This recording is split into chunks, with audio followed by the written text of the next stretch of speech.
They were told Americans would execute them as war criminals, torture them for information, strip them of their dignity before disposing of them like animals. But when 37 Japanese nurses stepped off a transport ship in San Francisco Bay, August 1945, the enemy broke them not with bullets or brutality, but with a single shocking question. The head surgeon looked at their trembling hands, their hollow faces, their threadbare uniforms bearing the Red Cross insignia, and said words they never expected to hear. Save lives. If you found this story powerful, make sure to like and subscribe because there are many more untold stories from World War II that deserve to be remembered. They expected execution chambers. Instead, they smelled antiseptic and heard the groans of wounded soldiers calling for help in a language they had been taught to hate. August 1945. The war had ended just days earlier, but the world still trembled from the aftershocks. The transport ship USS Benevolence cut through the fog of San Francisco Bay, its engines rumbling low and steady. On deck, 37 Japanese women stood in tight formation, their white nursing uniforms stained with blood, dirt, and the evidence of months-running field hospitals on Pacific Islands.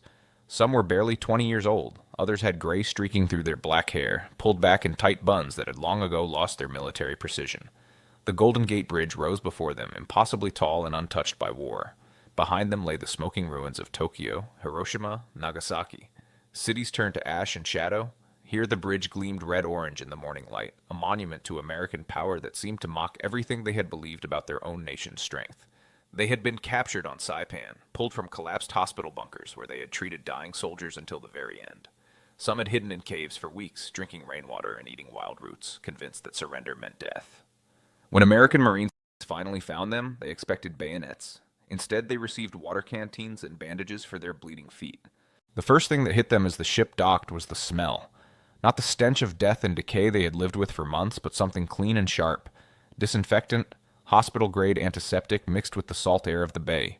It was a smell that spoke of medicine, of healing, of systems that still functioned while their own nation's medical infrastructure had collapsed into chaos.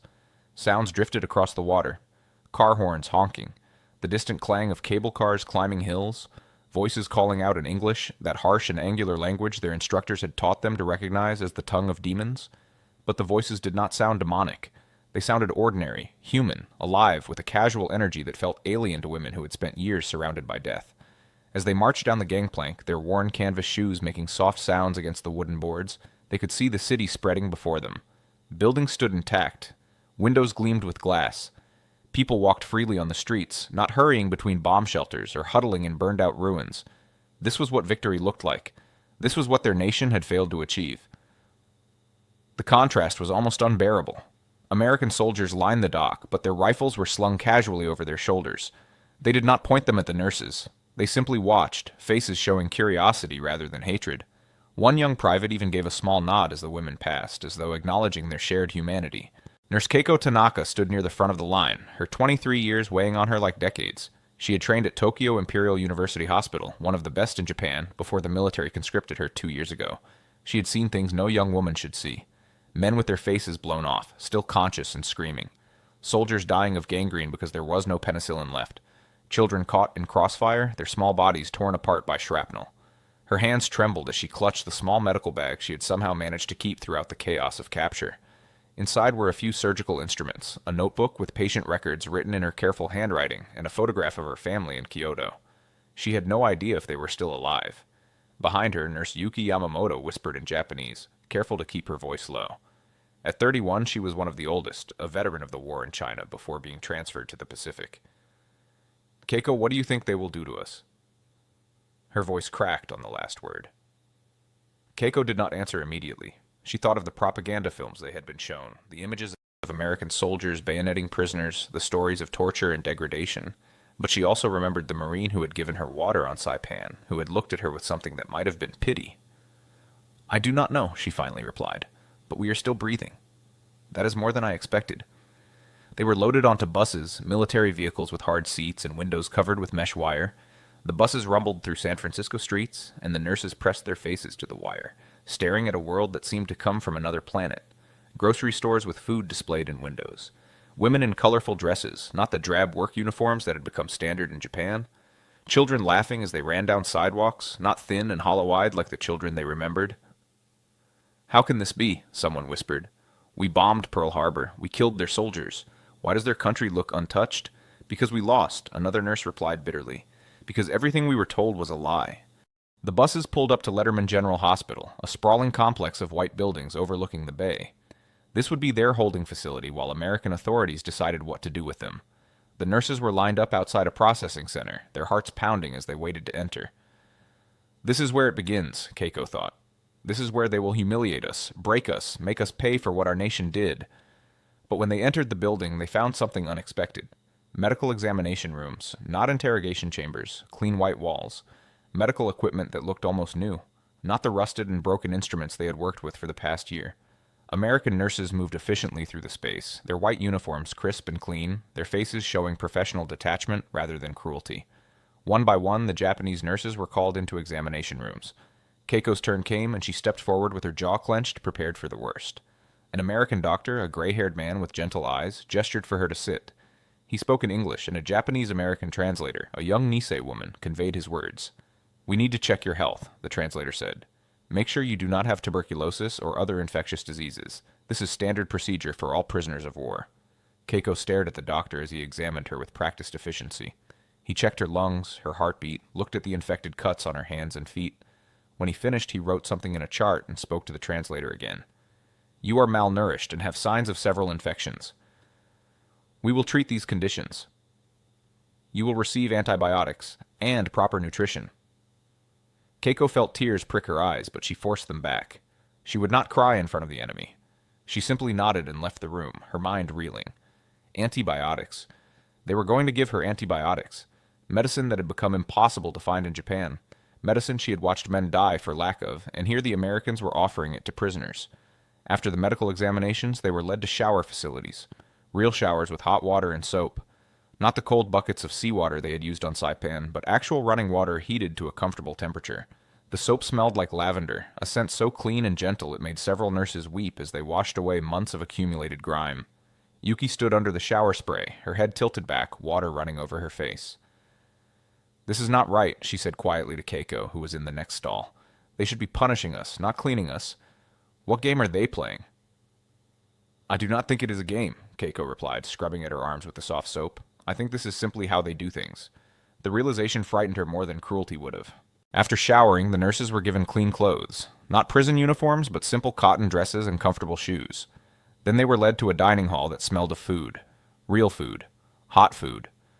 The scent hit them like a physical force, and several nurses actually stopped walking, overwhelmed by what they were experiencing. The dining hall was large and clean, with long tables and chairs. American hospital staff moved through the space, serving food from metal trays. The nurses lined up, their hands shaking as they accepted plates loaded with scrambled eggs, toast with butter, slices of ham, fresh fruit, and cups of real coffee with cream and sugar available on the side. Keiko stared at her plate. She had not seen this much food in one meal in over a year. In the final months before capture, their rations had consisted of rice mixed with sawdust, thin miso soup made from seaweed, sometimes a small piece of dried fish if they were lucky. Many days they had eaten nothing at all, giving their portions to wounded soldiers who needed strength to survive. She sat at a table with Yuki and several other nurses, all of them staring at their food in disbelief. "Is it poisoned?" someone whispered. "Is this a trick before they kill us?" "The American servers are eating the same food," Yuki observed, nodding toward the kitchen staff who were filling their own plates from the same containers. "If it is poisoned, they are poisoning themselves." Keiko picked up her fork, her hand trembling. She cut a small piece of scrambled eggs and brought it to her mouth. The taste exploded across her tongue. Rich, creamy, seasoned with butter and salt. She closed her eyes and a tear rolled down her cheek. She could not help it. The simple act of eating real food after so long was overwhelming. Around the table, the other nurses began to eat, slowly at first, then with increasing hunger. Some wept openly as they ate, unable to contain their emotions. Others ate in silence, their faces showing the conflict raging inside them. They were enemies. They had treated soldiers who killed Americans. They had supported a war that brought death to thousands. And yet here they sat, being fed like honored guests, while back home their families likely starved in the ruins of bombed cities. "How can we accept this?" A young nurse named Sachiko whispered, staring at her half-eaten toast. "My brother died on Iwo Jima. He starved to death in a cave because we had no food left to send. And here I sit, eating butter and ham from the enemy who killed him. What kind of person does that make me?" "It makes you alive," Yuki said quietly. "It makes you human. And maybe that is what we were supposed to forget. That we are human, and so are they." The meal continued in relative silence, each nurse lost in her own thoughts, wrestling with the impossible contradiction of being treated with dignity by those they had been taught to see as devils. When they finished, an American officer stood and addressed them, through the translator. "You will be housed in quarters here at the hospital. You will be given work assignments tomorrow. You are prisoners of war and will be treated according to the Geneva Convention. That means you will be fed, clothed, and given medical care. You will work, but you will be paid a small wage for your labor. You will be allowed to write letters home, though they will be censored. You will not be mistreated." The nurses listened, their faces showing disbelief. Paid for labor? Letters home? Medical care? This was not captivity as they had imagined it. This was something else entirely. That evening they were shown to their quarters. Not prison cells, but dormitory-style rooms with real beds, clean sheets, wool blankets, and pillows. Each bed had a small nightstand with a lamp. There were windows with curtains, not bars. A shared bathroom with multiple sinks, toilets, and showers. It was more comfortable than the barracks they had lived in during their military service in Japan. Keiko sat on her bed that night, running her hand over the clean white sheets. They smelled of soap and starch. The pillow was soft beneath her head. Outside the window she could see the lights of San Francisco twinkling in the darkness, a city alive and functioning while Tokyo lay in ruins. The contrast was almost unbearable. Around her the other nurses settled into their beds, whispering quietly to one another. Some wrote in small journals they had managed to keep. Others simply lay in the darkness, staring at the ceiling, trying to make sense of what was happening to them. Yuki sat on the edge of her bed, her face thoughtful. "Do you remember what they told us in training? That Americans were beasts who would rape and murder us if we were captured? That death was preferable to surrender?" Keiko nodded slowly. "I remember. We were told they would torture us for information, that they had no honor, no sense of human decency. But today they gave us soap and butter," Yuki said quietly. "They gave us medicine and clean beds. They asked about our health and treated our wounds. If these are beasts, then what does that make those who lied to us?" The question hung in the air, unanswered. Outside, the American night hummed with life. Cars passed on distant streets. A radio somewhere played music, that strange jazz sound that Americans loved. The world continued, indifferent to the internal crisis unfolding in the hearts of 37 Japanese women who had just discovered that everything they believed might have been wrong. The days settled into a pattern that was both surreal and strangely comforting. Each morning a bell rang at 6 o'clock, waking the nurses from sleep that came easier than it had in years. They would rise, wash, and dress in the clean clothes provided to them, then make their way to the dining hall for breakfast. Always there was hot food, oatmeal with brown sugar, eggs, toast, fruit, coffee. More food than they could eat, and yet the servers never chastised them for leaving portions uneaten. After breakfast, they were divided into work groups. Some were assigned to laundry duty, washing and folding hospital linens. Others worked in the kitchen, preparing food or cleaning dishes. A few were given janitorial tasks, mopping floors and cleaning windows. The work was not difficult, especially compared to the desperate conditions they had worked under during the war. And true to the officer's word, they were paid. Small amounts of camp scrip that they could use at a canteen stocked with items they had not seen in years. Keiko was assigned to the laundry initially, folding sheets and towels in a steamy room that smelled of detergent. She worked alongside other nurses, their conversations conducted in quiet Japanese, always aware that guards stood nearby, even if those guards seemed more bored than threatening. But on the third day, something changed. An American doctor, the same gray-haired man who had examined her during processing, approached her while she was folding sheets. Through the translator, he said something that made her freeze in place. "I understand you were trained as a surgical nurse. Is that correct?" Keiko stared at him, uncertain how to respond. "Yes," she finally said through the translator. "I trained at Tokyo Imperial University Hospital. I assisted in surgical procedures for 2 years before I was conscripted." The doctor nodded. "We are understaffed. We have wounded soldiers arriving every day from the Pacific Theater. Some of them need immediate surgery to survive. I would like to ask if you and some of the other trained nurses would be willing to assist in the surgical ward." Keiko felt the world tilt beneath her feet. He was asking. Not ordering, not demanding. Asking. And not asking her to clean or cook, but to do the work she had trained for, the work she was good at, the work that gave her purpose. She looked at the translator, then back at the doctor, searching his face for signs of a trick, but she saw only tired eyes and genuine need. "I will do it," she heard herself say. "I will help." The doctor smiled, the first real smile she had seen from an American. "Thank you. Report to the surgical ward tomorrow morning at 7. Bring any other nurses with surgical training. We need all the help we can get." That night, Keiko shared the news with the others. Several nurses had surgical training. Yuki had been an emergency room nurse in Osaka. Sachiko had worked in a field hospital in China. Another, named Hana, had specialized in burn treatment. Together, they discussed what the request meant. "Nanamotukit," They want us to save American lives, Sachiko said, her voice uncertain. The lives of men who fought against our country? Is that not betrayal? We are nurses, Yuki replied firmly. We took an oath to heal, not to judge. If they are asking us to do what we were trained to do, then we should do it. Besides, she added more quietly, what choice do we have? We are prisoners. If we refuse, what happens to us? But Keiko knew the truth was more complex. They did have a choice. The doctor had asked, not ordered, and that asking carried its own weight, its own burden of responsibility. If they agreed, they were choosing to help the enemy. But if they refused, they were choosing to let men die when they had the skills to save them. There was no easy answer, no clear path that did not involve moral compromise. I will go tomorrow, Keiko said finally. Anyone who wishes to join me is welcome. Anyone who does not, I will not judge. We have all lost too much to judge each other for the choices we make now. Before that first day in surgery, the nurses discovered the canteen, a small shop within the hospital complex where they could spend their wages. The first time Keiko walked through its doors, she stood frozen in the entrance, staring at shelves that seemed to come from another world. Chocolate bars. Not the thin, bitter rations they had sometimes received in Japan, but thick American chocolate wrapped in colorful paper. Hershey's, Nestle, Baby Ruth. The names meant nothing to her, but the sight of so much chocolate available for purchase seemed impossible. There were cigarettes, soap, toothpaste, writing paper, pencils, magazines. Small luxuries that had disappeared from Japan years ago were here, casually displayed on wooden shelves, available to prisoners of war. The irony was almost obscene. Keiko used her first week's wages to buy a bar of chocolate and some writing paper. That night she bit into the chocolate, and the sweetness exploded on her tongue like a memory of childhood, of a world before war. She closed her eyes and tears ran down her face. It was too much. The kindness was too much. The food, the medicine, the clean clothes, the payment for work, and now chocolate. Each small mercy was a knife cutting away at the fortress of hatred she had built to survive. She tried to write a letter home on the new paper, but the words would not come. What could she say? Dear Mother and Father, I am a prisoner of the Americans, and they are feeding me better than we ate before the war. They give me chocolate and ask me to help save lives.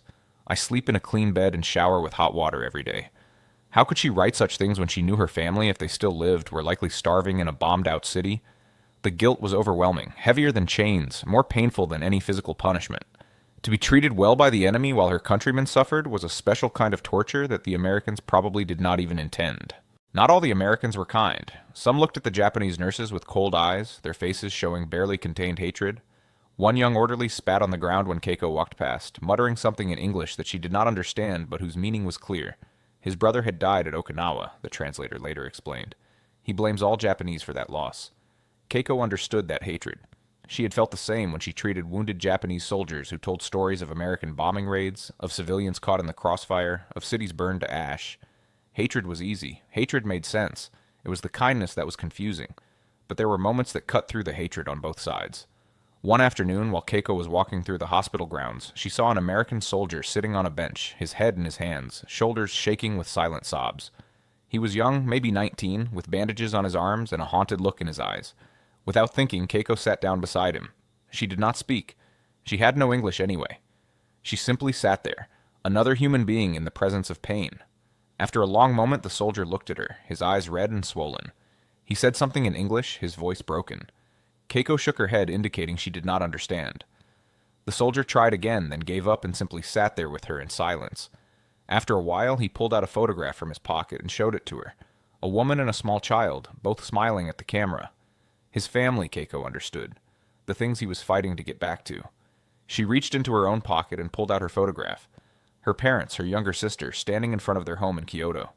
She showed it to the soldier, and he looked at it for a long moment, then nodded slowly. They sat together for another few minutes, two enemies sharing a moment of mutual recognition that they were both just people caught in something bigger than themselves. When Keiko finally stood to leave, the soldier touched her arm gently and said something that sounded like thank you. She bowed slightly, the Japanese gesture of respect, and walked away. She did not know his name. She would never see him again. But that moment stayed with her, a small crack in the wall between enemy and enemy. The next morning, Keiko and 5 other nurses reported to the surgical ward at 7 o'clock sharp. They were given surgical scrubs, clean and starched, and shown to a locker room where they could change. When they emerged, they looked like nurses again, not prisoners. The American nurses working the ward nodded at them professionally, some with friendly smiles, others with reserved acknowledgement. The head surgeon, Dr. Robert Hayes, the same man who had recruited Keiko, gathered them in a preparation room. Through the translator, a Japanese-American nurse named Mary Tanaka, who had been working at the hospital since before the war, he explained their roles. You will assist in surgeries. You will hand instruments, manage supplies, help with patient positioning and preparation. Some of you, depending on your training, may assist more directly in procedures. The work will be difficult. Many of these men are badly wounded. Some will not survive, but every life we save is a life saved. That is all that matters in this room. Not nationality, not politics, just life and death. Keiko translated his words in her mind, feeling their weight. In this room, he was saying, you are nurses first. Everything else is secondary. It was a philosophy she had been trained in, but war had corrupted it. During her service, she had watched doctors prioritize officers over enlisted men, Japanese soldiers over civilians, always placing value judgments on whose life mattered more. Here, Dr. Hayes was saying something different. Here, a life was a life. The first surgery began 30 minutes later. A young Marine, maybe 20 years old, with severe abdominal wounds from shrapnel. He had been injured on Iwo Jima and had already survived multiple surgeries, but infection had set in, and now he needed emergency intervention to save his life. Keiko stood beside Dr. Hayes, her hands steady as she passed him instruments. Scalpel, clamps, sutures. The familiar rhythm of surgery took over, pushing aside everything else. She fell into the old patterns, the trained responses, the focused concentration that surgery required. For those hours in the operating room, she was not a prisoner. She was not Japanese or American. She was simply a nurse doing her job, helping to save a life. The surgery lasted 4 hours. When it was over, when the young Marine was stable and being moved to recovery, Dr. Hayes looked at Keiko over his surgical mask. Good work, he said through Mary. You have excellent technique. I can tell you trained well. Thank you, Keiko replied, feeling a strange warmth at the praise.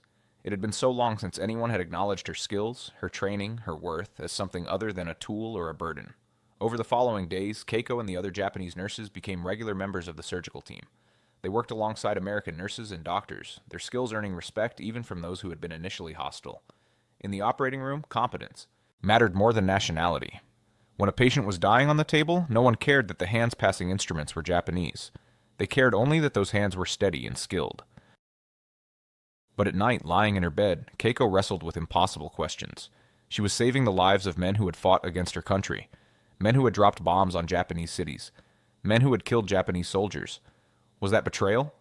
Was she betraying her nation, her emperor, her people by helping the enemy? She thought of the young Marine from that first surgery. He had a name now. Private James Sullivan from Boston. He had survived and was recovering well. She had seen him in the recovery ward, sitting up in bed, writing a letter to his mother. When he saw her, he had smiled and said something in English, words of thanks that Mary translated later. That young man might go on to have a family, to build a life, to grow old. And she had helped make that possible. How could that be wrong? But then she thought of Japanese soldiers she had treated, boys barely 18 who had died in agony because there was no medicine, no supplies, no hope. Why did they have to die while Americans lived? The inequality of it burned. Not just the inequality of who lived and died, but the inequality of resources, of medical supplies, of basic human dignity. The Americans had everything. Japan had nothing. And that fundamental imbalance had doomed millions before the first shot was ever fired. Yuki put it into words one night as they sat together in the dormitory. They did not win because they were braver or more willing to die. They won because they had more. More factories, more food, more medicine, more of everything. We were told spirit would overcome material advantage. But spirit does not stop shrapnel. Spirit does not cure gangrene. We sent boys to die with nothing but spirit, and they died because spirit is not enough. The bitterness in her voice was sharp, but beneath it was something else. A kind of grief for all the lies they had believed, all the propaganda that had sent millions to their deaths for nothing. Not all the nurses felt the same way. Some, especially the younger ones, clung fiercely to their beliefs in Japan's cause. They worked because they had no choice, but they did so with visible resentment, their faces showing disgust when they had to touch American patients. One nurse, a woman named Reiko, refused to work in surgery at all. She stuck to laundry duty, her jaw set in stubborn defiance. We should not help them, she insisted. Every American we save is one more who might kill Japanese people in future wars. We are betraying our duty, but others had begun to change, their rigid beliefs softening under the weight of daily experience. Sachiko, who had been so conflicted at first, found herself growing attached to a young soldier who reminded her of her dead brother. He was 19, the same age her brother had been when he died. She brought him extra pillows, adjusted his bandages with gentle hands, and when he finally recovered enough to leave, she cried. I do not know what I am anymore, she confessed to Keiko. I am not a good Japanese because I care what happens to these Americans. But I am not American either. I am something in between, and it terrifies me. The conversations in the dormitory at night grew deeper, more philosophical. They talked about duty and honor, about propaganda and truth, about whether they had been manipulated into fighting a war that had no real purpose. These were dangerous thoughts, treasonous thoughts by the standards they had been raised with. But here, in this strange liminal space of American captivity, they felt safe to voice them. Mary Tanaka, the translator, sometimes joined these conversations. As a Japanese American, she had her own complicated relationship with both cultures. She had been born in California, raised with both Japanese and American values, and then had watched as her people were rounded up and sent to internment camps during the war.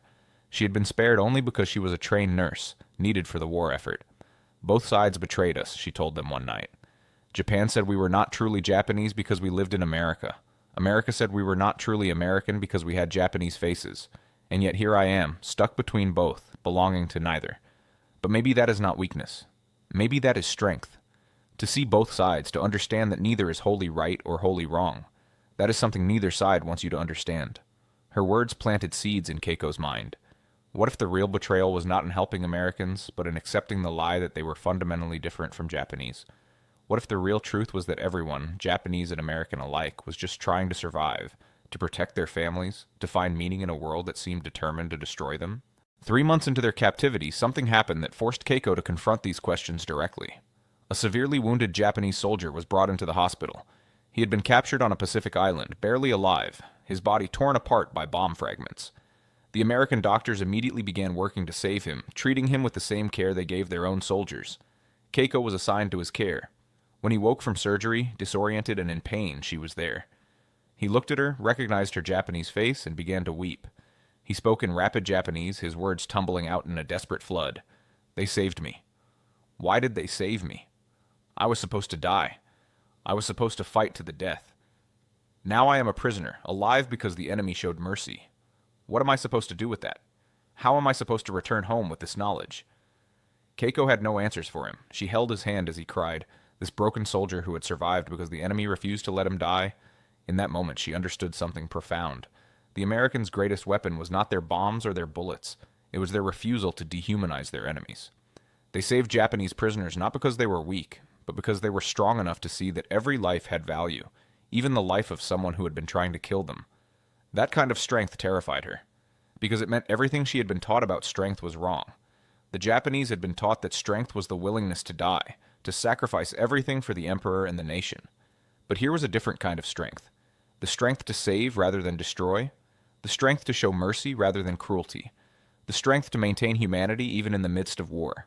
Which kind of strength was greater? The strength to die or the strength to let your enemy live? Keiko did not know, but she knew which one had resulted in Japan's defeat and which one had resulted in America's victory. The turning point came 6 months into their captivity. Dr. Hayes approached Keiko with an unusual request. There was a surgical procedure he needed to perform, a complex operation on a young soldier with severe internal injuries. But Dr. Hayes' hands had developed a tremor, age catching up with him after years of stress. He needed someone with steadier hands to perform the most delicate parts of the surgery. I would like you to do it, he said through Mary. I have watched you work for 6 months now. You have excellent technique, steady hands, and good judgment. This soldier's best chance of survival is if you perform the critical portions of the surgery. I will supervise and guide you, but I need your hands. Keiko stared at him in shock. He was asking her, a Japanese prisoner of war, to perform surgery on an American soldier. Not just assist, but perform. To literally hold an American life in her hands and make decisions that would determine whether he lived or died. I do not know if I can, she said honestly. What if I fail? What if he dies? Then he dies having had the best chance we could give him, Dr. Hayes replied. But I have seen you work, Nurse Tanaka. I trust your skills. The question is whether you trust yourself. That night, Keiko did not sleep. She lay awake, staring at the ceiling, thinking about what Dr. Hayes was asking. He was trusting her with an American life, not because he had to, but because he believed in her competence, because he saw her not as an enemy, but as a skilled professional whose hands were capable of saving a life. When had anyone last trusted her like that? When had anyone last seen her as something valuable, something worthy of respect? Not since before the war, before she became just another cog in the military machine, valued only for her ability to serve the state. The next morning, Keiko stood in the operating room, scrubbed and gowned, looking down at the young soldier on the table. His name was Lieutenant David Martinez from Texas. He was 22 years old. He had a wife and a baby daughter he had never met. All of this information was written on his chart. these small details that made him a person rather than just a body. Dr. Hayes stood beside her, his voice calm and encouraging as he guided her through the procedure. Her hands moved with precision, making incisions, clamping vessels, repairing damage. The young man's life was in her hands, quite literally, his blood on her gloves, his fate depended on her skill. And in that moment, standing over this American soldier's open chest, her hands steady as she worked to save his life, Keiko understood something that shattered every belief she had held.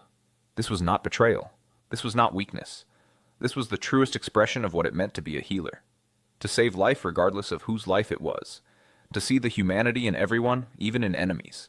The Japanese military had taught her that Americans were demons, less than human, unworthy of mercy.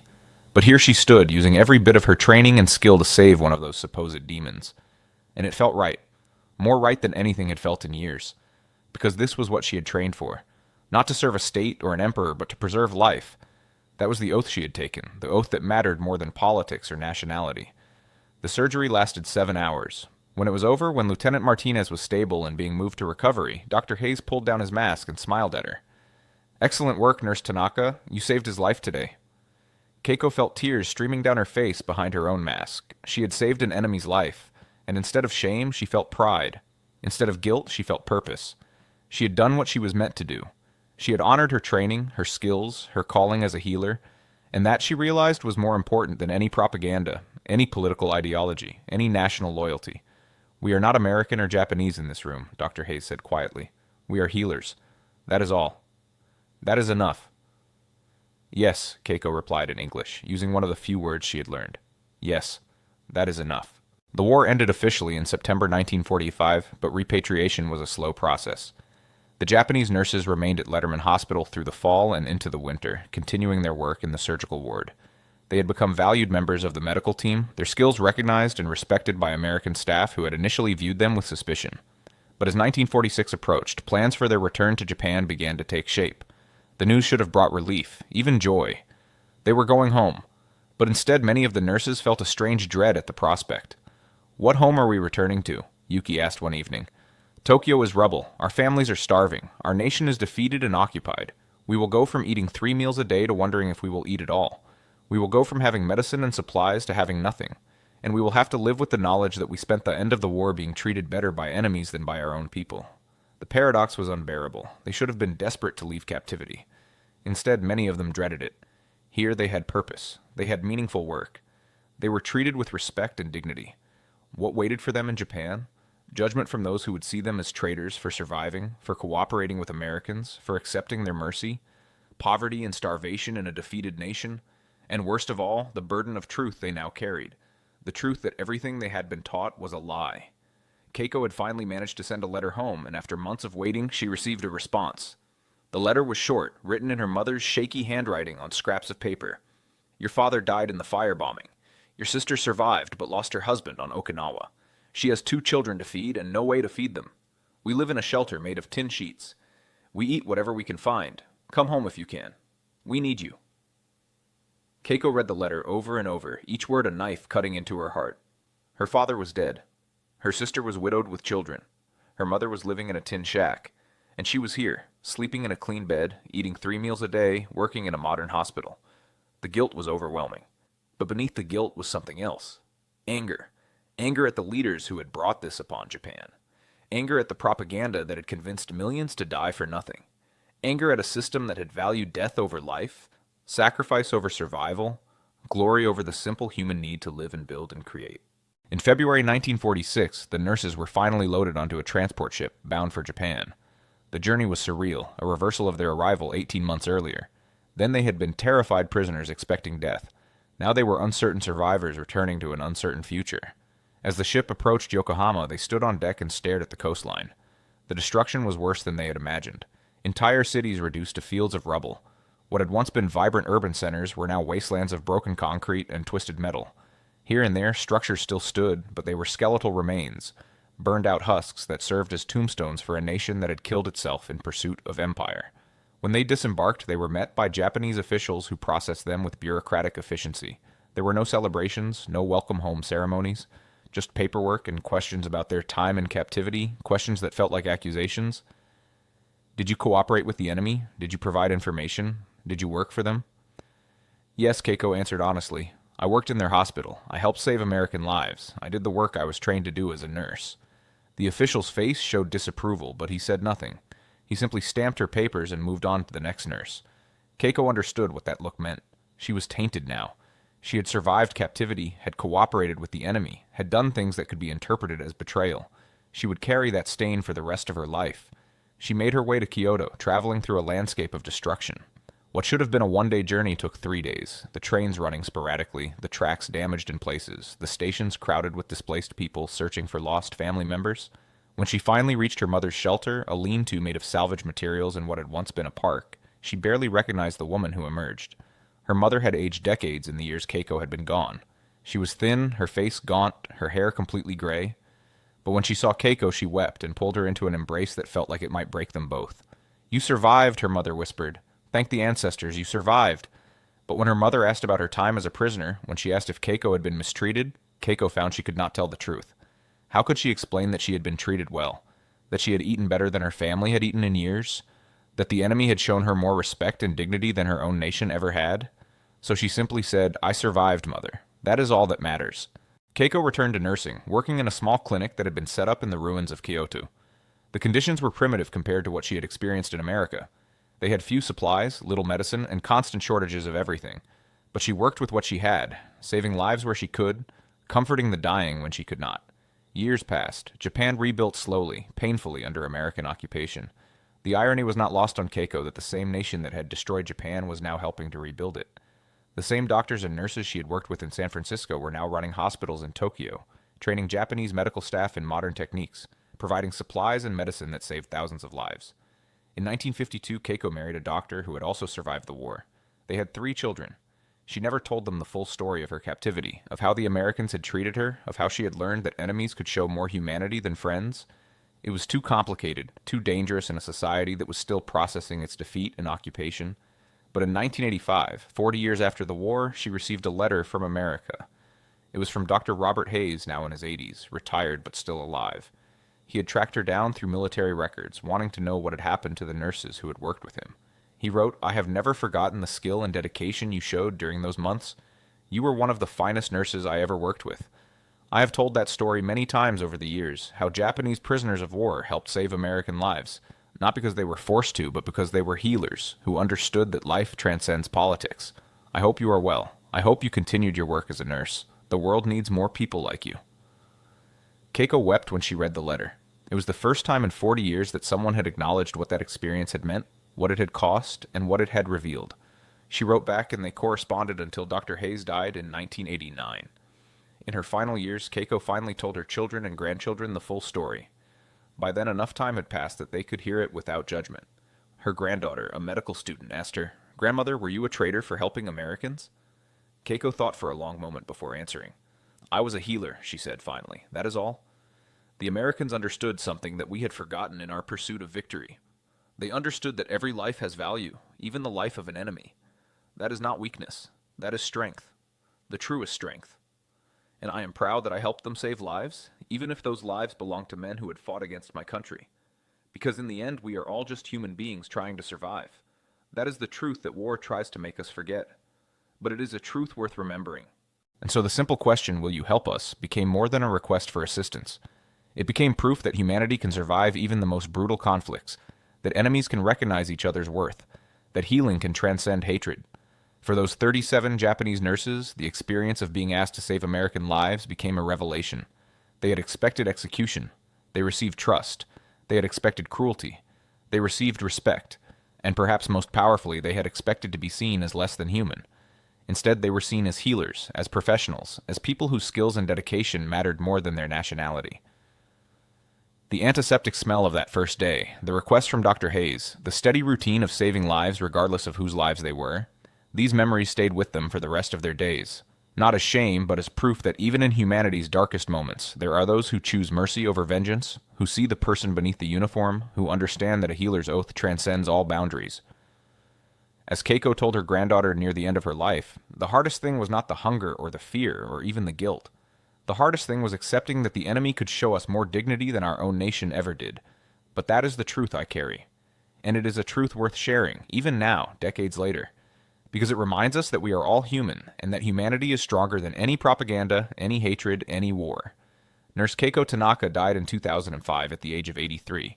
She was surrounded by her children and grandchildren, some of whom had become doctors and nurses themselves, carrying on the tradition of healing that she had honored even in the darkest circumstances. At her funeral, one of Dr. Hayes' letters was read aloud, his words serving as a testament to what she had meant to those she had helped during those strange months in 1945 and 1946. That is the story worth remembering. The story of how 37 Japanese nurses, expecting death, found instead an invitation to heal. The story of how a simple question, "Will you help us?" became a bridge across the deepest divide. The story of how healing transcends hatred, and how humanity survives even when we try our hardest to destroy it. If you found this story meaningful, make sure to like and subscribe for more true accounts of World War II history. These stories, though buried in time, still speak to us today. They remind us that even in war, there are moments of grace. Even between enemies, there can be recognition of shared humanity. And even in the darkest times, there are those who choose to heal rather than harm, to build rather than destroy, to save lives rather than take them. Those are the stories we need to remember. Those are the truths we must never forget.